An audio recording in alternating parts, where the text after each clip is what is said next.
You're always talking about great things. But I wanted to actually do something I've never done before. And I've never, like, the whole premise of this podcast from experience is there's only two ways to get experience. You're either lucky enough to learn from somebody else, or we have to go through it ourselves, which isn't always so bad because sometimes that's the best experience, right? Is trial by fire. Because now you know it's hot. Hard knocks, buddy. School of hard knocks. Except I've always wanted to interview people and focus on the journey to now, except that with a lot of your position, right, as what I would consider one of the best brokerages or mortgage companies, right, in the entire country, is like the platform is uniquely positioned because not a lot of people have access to a platform similar to Arbor, but also with a lot of these supports that they're used to from other places. So I thought to myself, I'm not going to do the whole talk to me about like how you got into mortgage and stuff like that. I actually would love to even get a little, well, we don't have to get controversial, but I would like to you've seen the weekly gainers and losers thing I've been doing, right? You called me out one week because you're all like, Thomas, where is Arbor on this report? That's not, and you were right, because the report is flawed. The report is flawed in that, and I'm working on it. Okay. I'm working on getting access to better data from, we'll figure out where it comes from, right? Whether, Redder is just my go-to, right? And you guys have like API and stuff like that already set up with Redder, right? We do. Okay, nice. And, I know the owner of Modex. I've talked with some of the higher ups at Model Match. And to me, being in my current position of wanting to be the business development firm, sports agent for loan officers, I think that because nobody does what I do, like nobody is completely neutral and wants to advise them on the best fit, regardless of the outcome, like completely leave the agenda at the door. But a lot of people like to avoid, talking about the elephant in the room and controversy. And so I'm going to screen share it real quick. And I wanted to actually talk through it with you. But before we do, because I'm kind of putting you on the spot here. We didn't really prepare for this. I'm not going to share my screen. Brother. I'm good on the spot. I know you are. That's why. I mean, you're speaking when? You're speaking next month, right? Or is it? Yeah. Yeah. I got a couple engagements next month. One at the non-QM conference and then one at Mastermind. Okay. So Mastermind Summit and then the non-QM conference. Where's that? It's down in Monarch Beach. It's like an NQM deal. Yeah. Sweet. Nice. So yes, you're obviously I know, Ryan, you're rearing and ready to go. Like if they had it at some of these conferences, like face-offs, yeah, you'd be like probably number one volunteer. Be like, let's go. Can I go up against some of these people? Classy. Like I do think some of the face-offs get a little, I think you actually, have told me this in the past as well, right? There's a place for everybody, right? There's a fit. In fact, on a previous interview I had, it's, why is Arbor one of the largest companies no one's ever heard about? Right? Why don't more people know Arbor? And I had to think about it. I'm like, and to be frank, like, I don't think Arbor wants everybody. Like our goal and mission is we're not an aggregator of loan officers, right? I think we feel like we attract a type of LO. And I think those people find us. I think we could do a better job though of getting out into other markets. I think people that are kind of beacon of light in Southern California kind of shines pretty bright, but I think we could do a much better job of shining the light into other parts of the country that could benefit from our model. Yes. So I agree. And I think that to that point, because one of the things that I've started doing in the spirit of, my business has only been really running now for 8 months, month 8, I think. And or is it 10 months?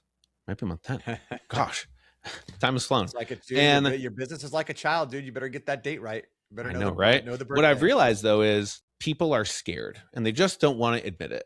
Like people are scared to do the hard work and even like cold call, like and meet new people. And it's not surprising, I guess, because, I attended a webinar with somebody very prominent. And I saw that he was mentioning how he's done 10,000 plus cold calls. And I was like, wait a second. I thought, that's really impressive and really cool. But I was like, I did math and I was like, wait, so I've been doing business development and I actually sat down, I looked at my LinkedIn. I was like, wait, how long was I a title rep? And then yeah, I've probably business developed, cold called, showed up at the Arbor office unannounced, right? Like gone to the real estate office, the open house. Like I've been doing that stuff for like 30,000 plus hours over the last 13 years. So I have no shame. That's one of my, secret powers, I guess. Yeah. But a lot of other people, right? Like they're focused on their personal book of business. They're focused on, yes, a lot of people would like to grow, but I think that it's there's also so much competing for people's time.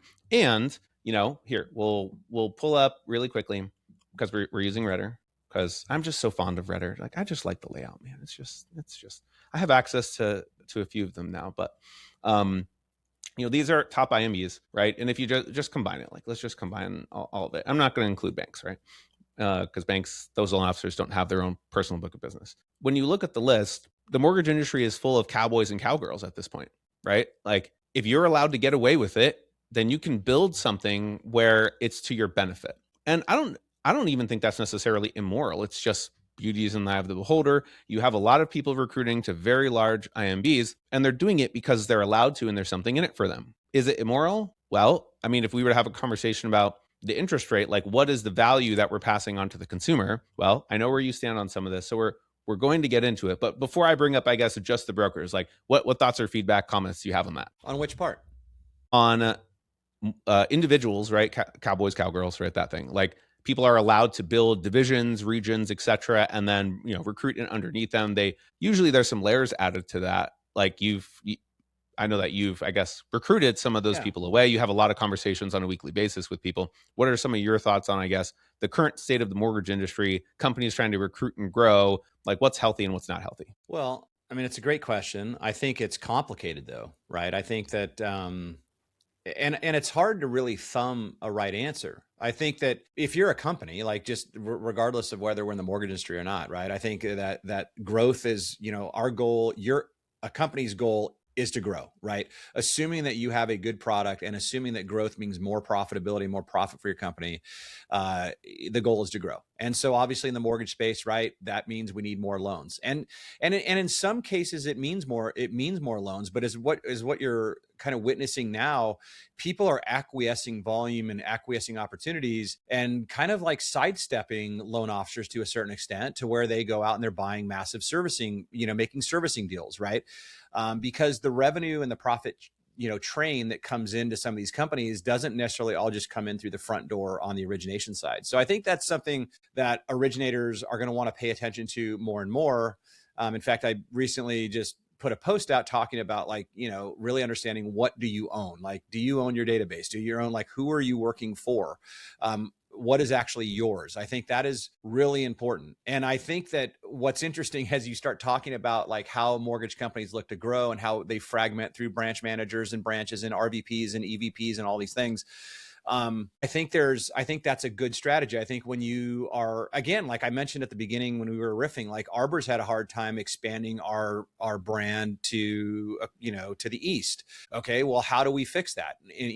There's an argument there that says, look, we need to hire an eastern divisional of production, right, to go out and start scaling out and figuring out a way to get us in these territories that we're not well known on. But then we have the conversation at HQ. It's like, okay, well, what are we going to pay that person and who's going to pay for it? Which ultimately, right, the reality, as we know, is that every person, everything that is provided for you at a mortgage company is paid through the revenue of the loans that come in, right? Which means it's ultimately baked into your loan, somebody else's loan. Like, mortgage companies, at least on the origination front, we're making money on the front door. And there are some exceptions on that list that have massive servicing portfolios and they're able to generate revenue. They've hit that sweet spot where they're able to generate revenue from the servicing side. But that's kind of a give and take, right? Because when that revenue comes in, typically the originations are falling. So, look, I from a right or wrong answer, again, I don't think there is one. I think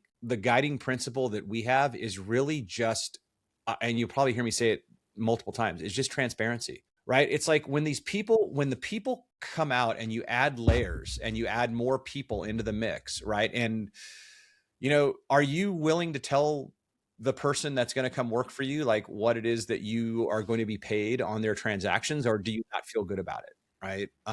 Yeah. It's very uncommon for people to want to be just radically transparent and say, here's, like, I know that you're being, like, actually, I've put out some content on this recently because in my conversations with people, right, like, people don't know what recruiters make on them, right? People don't know what the divisional makes on them, or what is there a regional, right? Like, who's making what, right? Because it's one thing to say, okay, like, corporate makes 60, 70, 80 basis points, right? Like, corporate allocation on whatever amount of deals, which is what the structure of a lot of IMBs. But then to say, well, when what do you want your net branch to be? Because it's just, R70 on top of that, right? So it's like, if you can run a 275 rate sheet, then someone's saying, what about how everyone gets paid? Does it have to be that way? Like, because it's to support an existing infrastructure that somebody wants, that a corporate allocation needs to be set at 70 basis points, right? Or whatever, because that money goes toward paying for things, right? To your point, right? If you wanted to expand, like, a lot of the times that's a product of something. So if you're just not, is it a fair exchange? So like, is there a fair exchange of value? Yeah. So, and that's, there's that word, right? And this is where I've been keying on it lately as well, right? Is this value, right? Like, I think we've heard from lots of people that, hey, it's sell your value. It's all about value. What is the value, right? It's like, hey, if you don't have good rates, we'll sell your value. If you don't have this, sell value. I think, how many people are actually questioning what value they get from the company they're with right now? How well, do you understand? How do you evaluate that though? Well, they can't, right? And this comes into the whole transparency equation, right? Because it's like,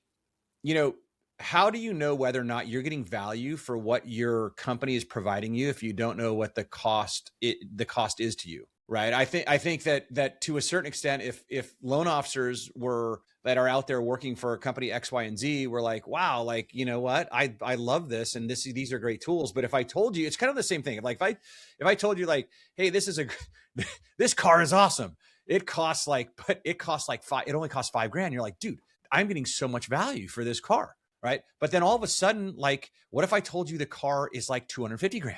You're like, I'm not paying $250,000 for this car. Like, it's cool, but dude, it's not like I'll go drive my car that's like, $5,000. And so I think what's interesting is, like, people are out there and they really don't. I mean, I know I'm riffing on a no, we're riffing, but like, it's okay. I'm okay with a little controversy. You're following, but I mean, at the end of the day, it's like your mortgage company is kind of like the car, right? And there's so many loan officers out there that have no clue, like, that their car they're driving is actually, it's like they're paying for a $250,000 car. And I don't know that they realize, like, dude, you could be driving the same exact car or pretty damn close, and it's only going to cost you like, 40 or 50 grand. So are you getting $210,000 of value from your vehicle? And I kind of like always bring these different analogies because it's so hard for people to want to go there. But I will say, on an interesting topic, I don't fault loan officers from not wanting to look. And I had this conversation the other day. Like, there are these companies that are the largest IMBs in the country are excellent companies. They have amazing cultures. They have amazing people. They have lots of amazing, cool things. And in my previous life, having worked for the largest mortgage company on the planet before it broke countrywide, okay, I've intimately familiar with what great culture looks like. I was recruited hundreds of times to come away from Countrywide, but I didn't want to leave because I loved my boss. My pay was good enough. I loved the culture. I loved going to all the parties and the boondoggles, and I felt like I was respected. That's why it was so hard to get me out of there. And that's why I understand and feel like, I understand that loan officers don't want to move and why they don't. Like, look, I like my people. And you know what? My people are probably worth something. They're worth maybe 3/8 or a half. Like, there is value in those relationships. Like, but that being said, it's at what point do you sacrifice the economics for the friendships and for your business, right? And I think that companies are really good at trying to hide those things from you because they know. And it's not just the mortgage industry. That's how it all works. It's all about getting, they're getting more value than you are, right? Then they're winning. That's kind of how it works. I think I agree with that. I think there's definitely, I heard this said a long time ago, right? Like, sometimes the problem is so big, it's like, what can you do about it, right? And I guess, if you can't beat them, right, like, join them. And it's really hard. Like, it's really hard to try and understand all these things. And yes, over even last week, like, so many conversations with people where, again, beauty is in the eye of the beholder, right? One size does not fit all. But to top it all off, I think you painted that picture perfectly, where it's like, you yourself at Countrywide, right? That experience,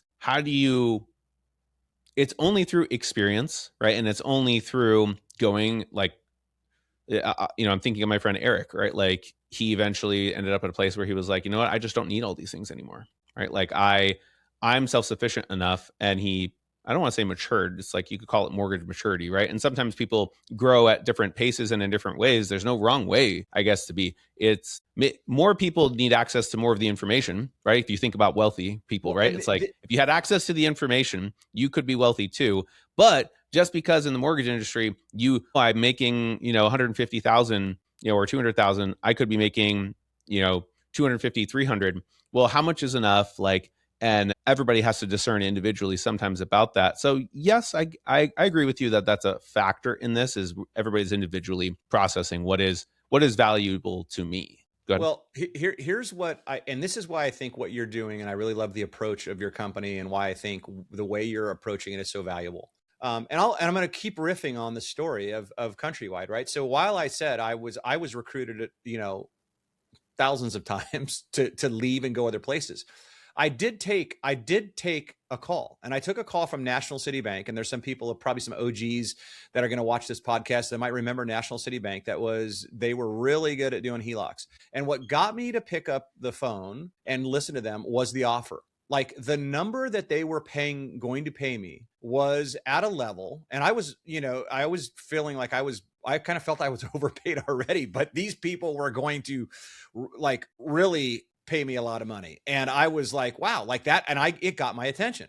So I took the meeting and I went down the path, and I went all the way down the road with them. I had the offer, I got buying out my deferred comp plans, all the things, all the way to the point where I had to call my boss and my boss's boss. And I at the time I was running, depending on the month, I was running the largest branch at Countrywide wholesale in the country. So, I had some firepower, and they didn't want to lose me. So when I ultimately brought the comp package to them and I opened the discussion, I earlier in my career, I kind of felt bad about it. But then as I went through that process and they started to do the math, and they said, okay, well, Ryan, we don't want to lose you. And you know what? So next thing you know, they come back and they're reworking my comp plan, and they're going to pay me more at Countrywide to retain me. And the reason why I think this is valuable for your listeners and for loan officers to hear is that the question is, how often do you get an appraisal on yourself? Okay. You sit there through your career and you think you're worth something because these other people have told you what you're worth. But how do you go out and find out what you're really worth unless you actually go out and understand it? And that was probably one of the best exercises that I had. And I really, in the 10 years I had at Countrywide, I wish I would have taken more calls earlier, because I would have been able to negotiate up my comp, because I would have known what I was worth in the marketplace. And so I would ask, and I think that's kind of the work that you're doing. I think the fact, Thomas, that you have the ability to get a lens and start seeing beyond just an individual company as a recruiter, business development manager, because now you're working with this more macro lens, you can really help loan officers attain an appraisal on themselves that they would normally not have an opportunity to get. And I'll share with you a story to exemplify that fact, because it's so emotional at times, right? A client of mine, he's a Kurt client, right? Like, and for the record, client doesn't mean everybody's looking to switch companies. It just means that they're cool with me being their agent and basically making sure you have everything you need currently. And how can I help you grow? Maybe even grow where you're at, right? Some of my clients are top 50 loan officers in the country, right? And I've got clients in all states, like lots of different companies. So when I got introduced, he was referred to me, right? A lot of people, that's how a lot of how I'm growing is, nobody does this. It's a blue ocean, right? Is like being a free advisor, right? I want to be your agent, and I'll make plenty of money, right? I can talk about that later. But I was referred to this person, and they were very skeptical at first. They're like, I don't want to talk to somebody. Like, everybody says all the perfect words in recruiting, right? Like, they said that in their own words. We did a call, explained to them what I do. And okay, this is very interesting. It was a 3-way call with the person who introduced us. And then it's like, okay, we had a second meeting, and on Zoom, I just gave it all away, like all of it. Like, let me talk to you about some stuff. And that's when they were like, started to be vulnerable and start to share, like, okay, this is where I'm not feeling necessarily aligned where I'm at. And they, we started to get into it. Then we had a third meeting, and it was in that third meeting that they started to be vulnerable with me about their current leadership, who they love, and how hard it potentially was going to be to part ways with those people. But they were at that point where you could hear emotionally, right? Like in the voice, that this person is struggling. Like, this is not fair anymore, right? So it's not personal. It's just not fair. Okay, let me fast forward, because probably week and a half, 2 weeks later, that person told me, okay, based on what you're saying, I'd like to talk to this person, right? Like, can I please talk to these people? And had the meeting. And they loved it. They loved everything that they heard, because some of the things that they weren't allowed to do, they were going to be allowed to do now. But then they said something to me, and this is the point of the story, is they said, okay, so first off, I don't know what this next step is, because there's no book for how to be recruited, right? And what they then told me shocked me. They're like, so I took your advice, like, as far as I want to make sure that I'm, watering the grass where I currently am as well. Like, so my current manager, like, wants, like, we've been talking. And so they're coming back to me saying, hey, you know what? We're what you just described, right? Like, we're going to figure out how to do this, because they could tell this person seriously considered leaving now. And he said to me, well, like, that's my preferred outcome. Like, I don't know if I need to do these other meetings, because if they come back to me and they say, this is like, I'm going to get the things I asked for, then I'm going, like, I don't want to transition, which is true. Like, transitioning companies is shitty. Like, if you don't have to go through that, don't. Yeah. But this is the point. The point is, that person had never gone through the recruiting process with another company and didn't know their worth, like you just said. That's right. So guess what? This is my personal opinion, and I could be wrong, but I'm pretty sure that, knowing of this person's ignorance, anybody can now just come in and say, hey, look, we'll keep you and we'll give you what you want. And now you're the happiest clam in the world, and you will never talk to another company again, would you?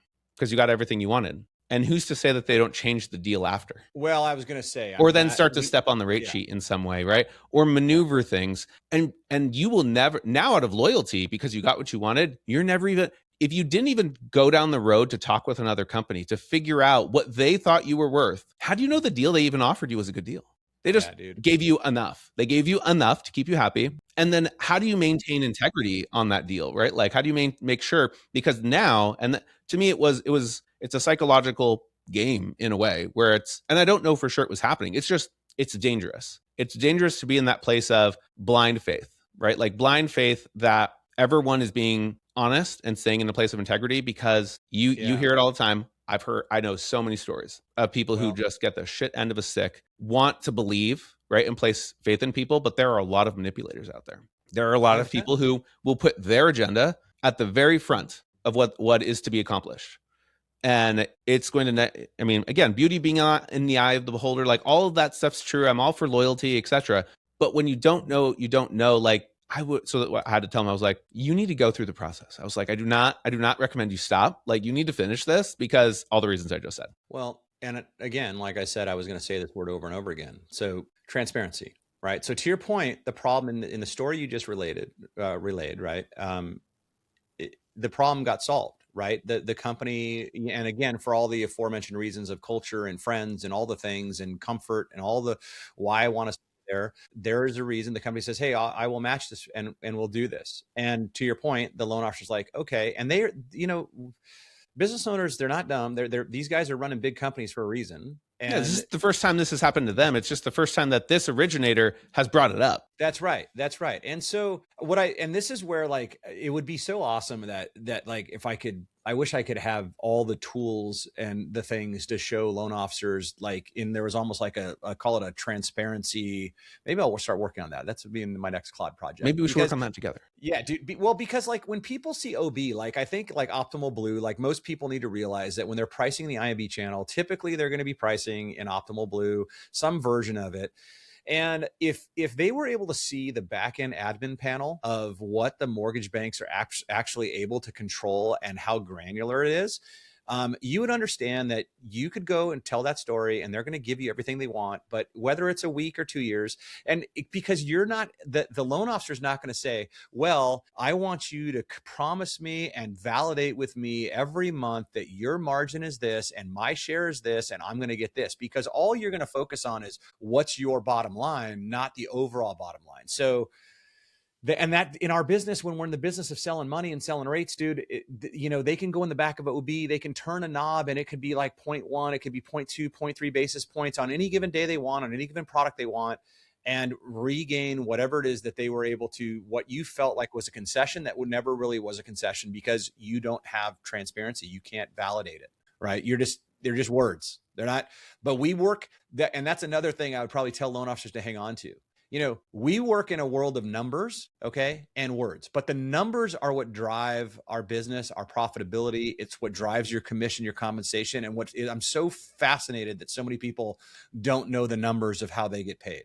They listen to the words from the people that pay them, but they don't validate the numbers. So get the numbers, understand how you're paid, understand what's in the entire pie of a mortgage. Like, you should be so curious about what is the total value of the loan that I just went out. I had to go nurture an agent, and I spent weeks and weeks, like, trying to get this meeting, and I finally got this meeting, and I finally get this loan, and I finally drop, and I finally fund it, and cool, I get 100 basis points on my 500. I got $5,000. What is the total value of all that effort? Right. And you might think your $5,000 is, and you're like, dude, I got value.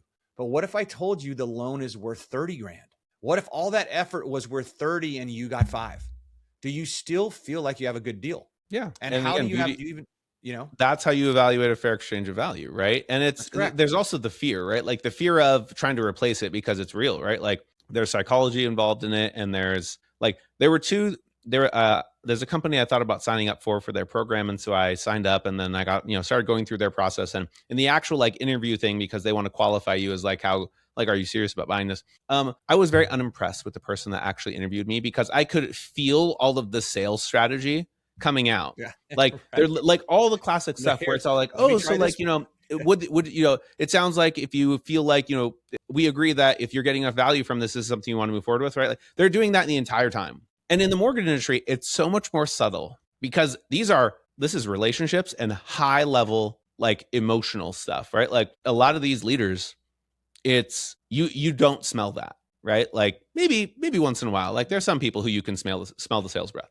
but it's not going to feel like that, right? Like, because there's a lot of, and I'm all for a really good leader. I think there's a shortage of really good leaders who are worth it, right? Because of what they do for their people, the value they deliver their people from a leadership standpoint, from a, how good their operations is. But dude, even at the same company, not all operations teams are created equal. Even in the same company, different regions, results will vary. And that's where, to your point, if somebody could actually see what they're worth and then understand, now they can determine if there's a fair exchange of value. But they're stuck in like that loop of being manipulated, right? Being manipulated by emotion, being manipulated by lack of transparency. Because without those things, I mean, I'm making pretty good money right now, but how much do you work, right? Like, I talked with the guy today, and he's all like, oh, I make 150 basis points, right? This is in Oklahoma, and it's good enough. Like, he didn't even say good enough. I feel like it's good, right? Like his processing, he does a lot of the work on his own files, right? Like he's probably only like a $12 million originator, but he eventually just defined himself as coasting. And I was all like, as long as you know what else is involved, he's a happy clam. He doesn't want to work harder. He also doesn't want to work less. It's like, there's probably nothing that could change how that individual felt, right? And I feel like only when you get to higher tiers of production does it maybe even matter now, because everybody wants to grow. And a lot of the times, one of the only levers left, or not left, it's one of the biggest obvious levers. There's a lot of ways to water the grass, but revenue, like the money, like where's the money going? Because that's when you start to feel pain, right? Like you hit a ceiling or something, and now all of a sudden you're like, why can't I have this? Like, why is this the way it is? And so now people start to maybe challenge, but out of need, like out of experience, right? Like they've ended up at a place where now it's very relevant, and they're feeling it. Yeah, it's usually pain. And I think one of the things that, what's I do want to point out, as we're talking about, and we're so focused on, obviously companies and the loan officers, but who really is the end? Who does it really affect in the end? The consumer. The consumer. That's exactly right. And one of the things too, and this is, I guess, from having been doing this for 28 years and having the lens of, at the time, obviously working for Countrywide and being in wholesale and seeing, at that time, mortgage brokers had, I think, 67% market share. Prior to being growing the top branch at Countrywide in Orange County, I was the top account executive in the country in Los Angeles. And I had the opportunity to work with who is still probably one of the top mortgage brokers on the planet, Mark Cohen.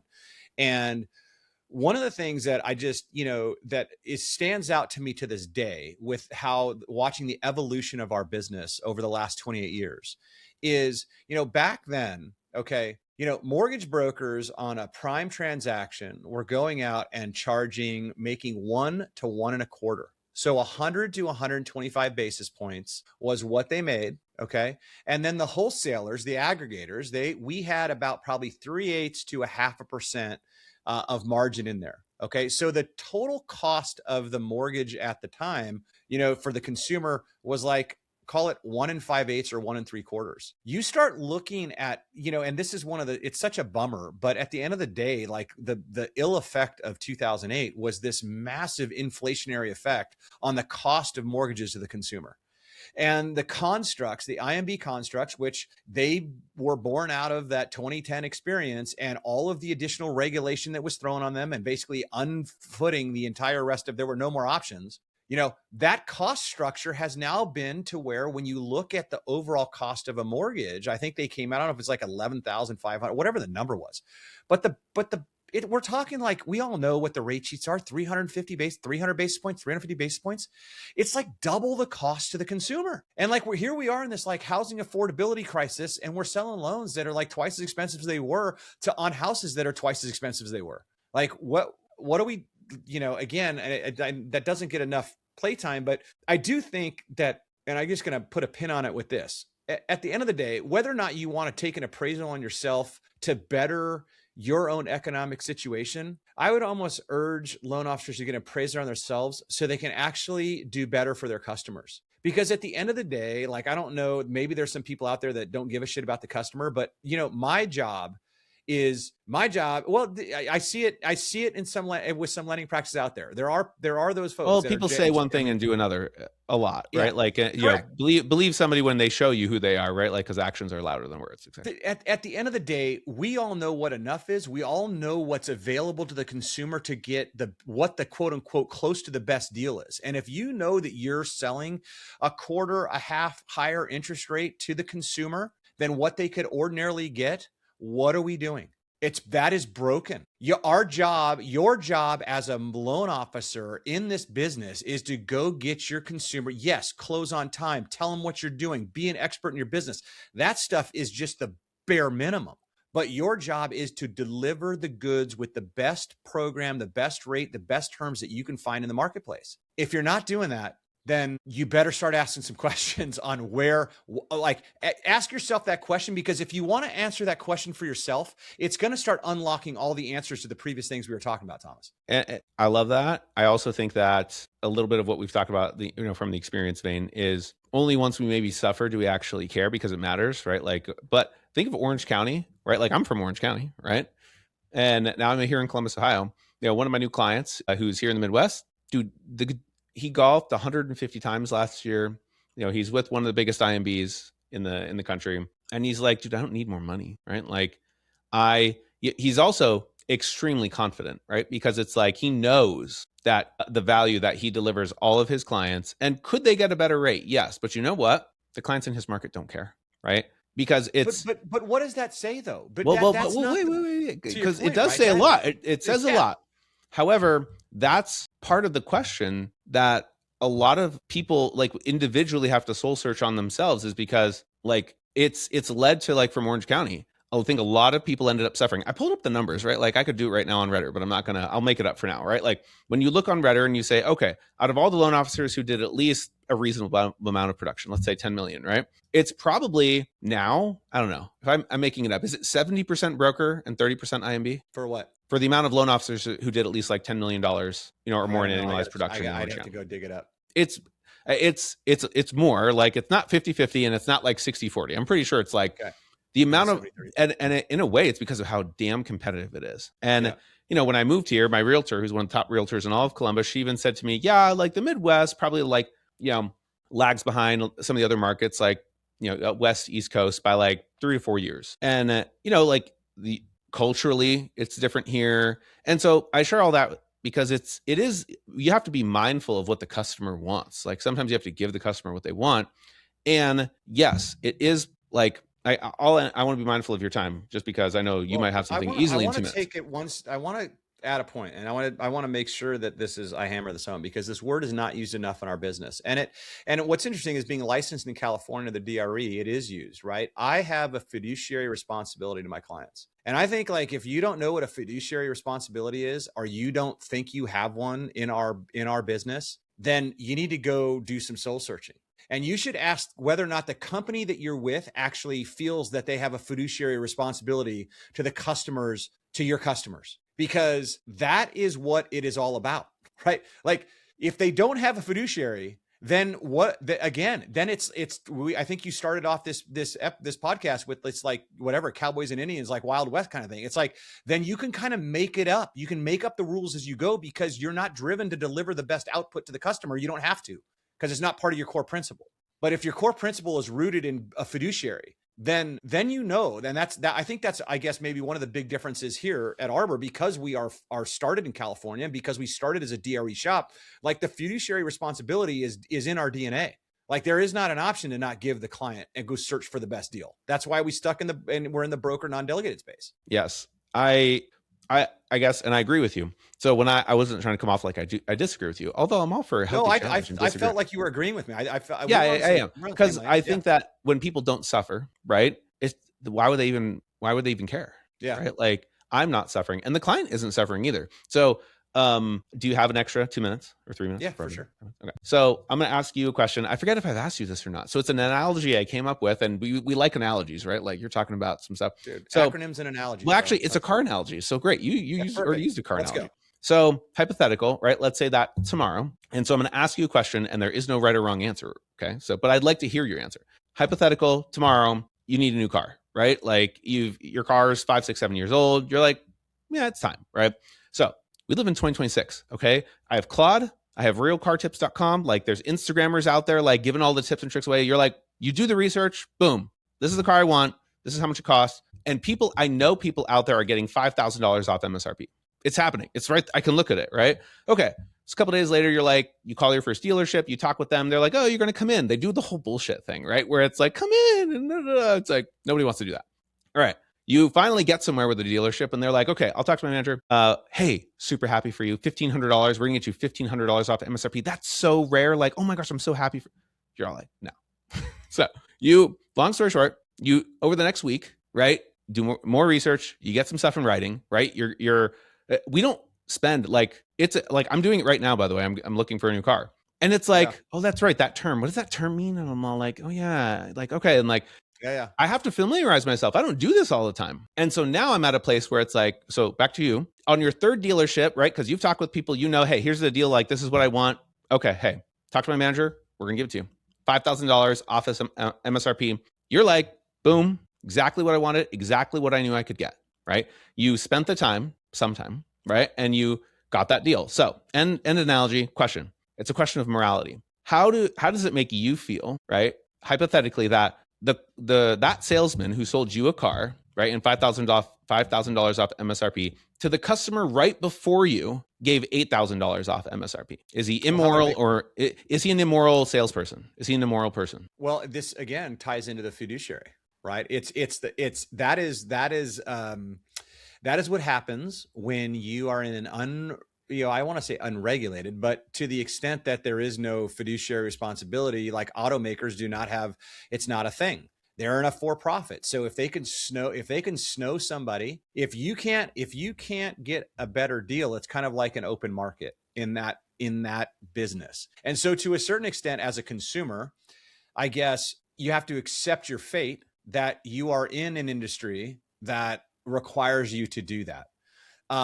Do I fault the sales manager for for the salesperson from being instructed by his sales manager that that's his job, and that his bonus and comp plan of him and his sales manager? I think this probably unpeels a whole nother layer of the onion, like you're talking about, of what fuels in the mortgage business the same nonsense, right? Exactly. It is this layers and layers upon layers with no fiduciary that ultimately end up to this at street level bargaining game, which is not how it should be.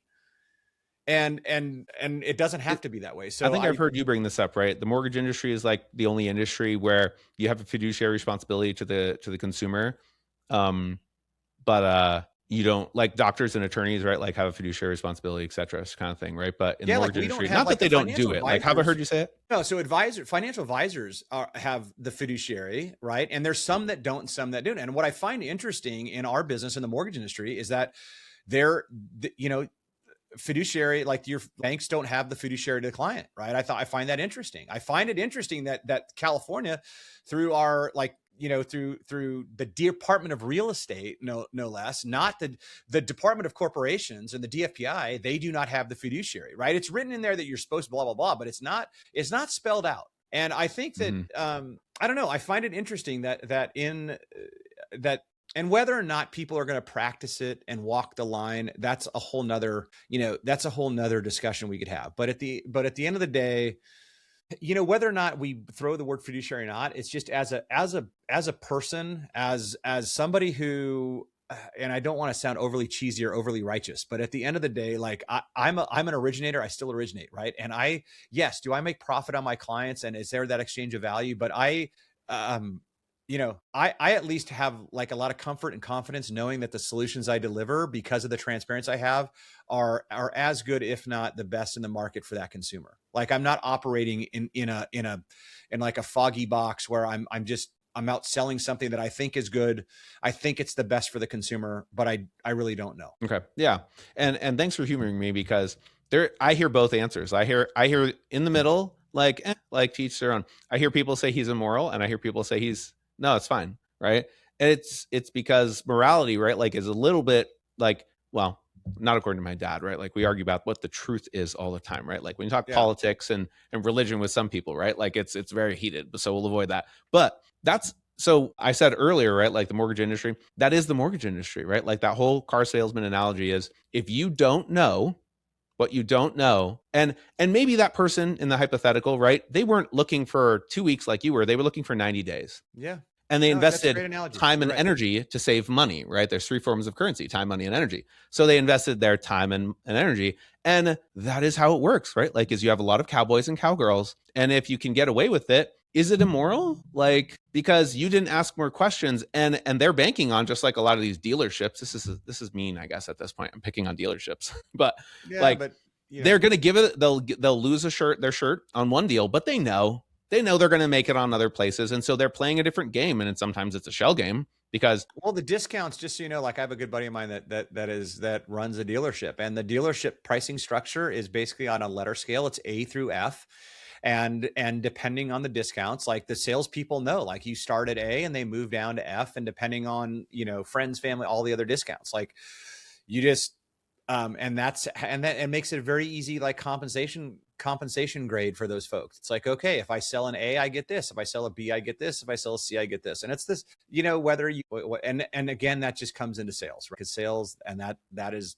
So just keep asking is the answer, right? Like if you're in the mortgage industry, you just got to keep asking, and like I would get the information. I would, to me, like if there's a takeaway to finish this off, because I know I got to run. Do it. But sorry. Do what's right by the client. But for yourself, get an appraisal on yourself, right? Do that. Work with Thomas.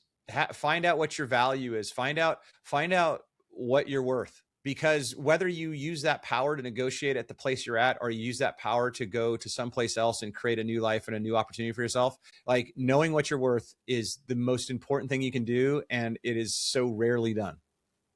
I love it. And I'll end with this. By the way, don't jump off, Ryan, because it needs to upload, right? Riverside at the end. But I won't. In the end, and everybody, sometimes we both know these people that they like to try and pretend that they're worth more, right? And it's like, they're trying to get more than they're worth. And in the end, guess what? You're not going to settle for less than you're worth, and everybody's going to find out what you're worth. So it's like, it's just, what you're worth, and they're not going to pay more than you're worth. So it's like, in the end, you get what you deserve. So that's correct. All right, cool. All right, buddy. Hey guys, if you made it this far in the video, like, subscribe, all that jazz. We appreciate you. If you'll see more videos, if you subscribe when we drop stuff like this, thank you. And we have a tool, right, Ryan? Like we have a tool for people who want to know their worth. So I'll probably include that in the description below for anybody. Yeah. Cool. Or just hit me up. All right. Appreciate you guys. That's it for this video. All right.